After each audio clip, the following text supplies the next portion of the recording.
Lo que usted está viendo es el North Hudson Park en la ciudad de North Bergen, New Jersey.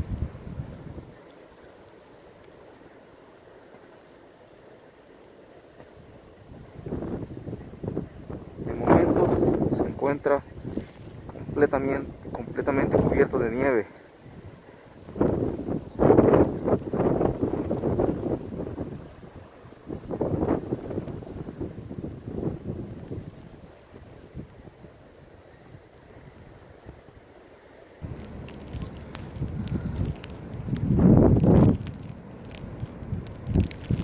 El frío es intenso y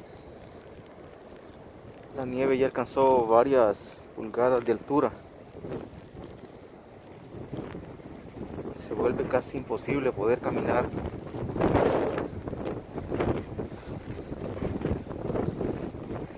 por el parque. Las gradas están completamente cubiertas.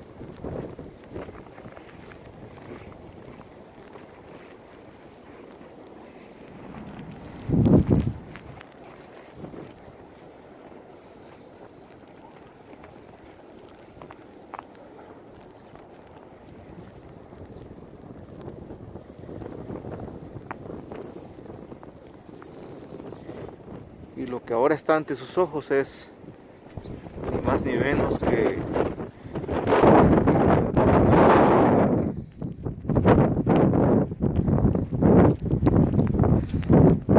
es un lago de profundidad.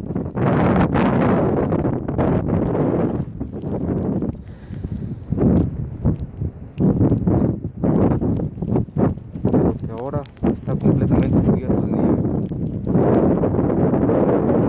Es un desierto blanco. Así de intensa está siendo en estos momentos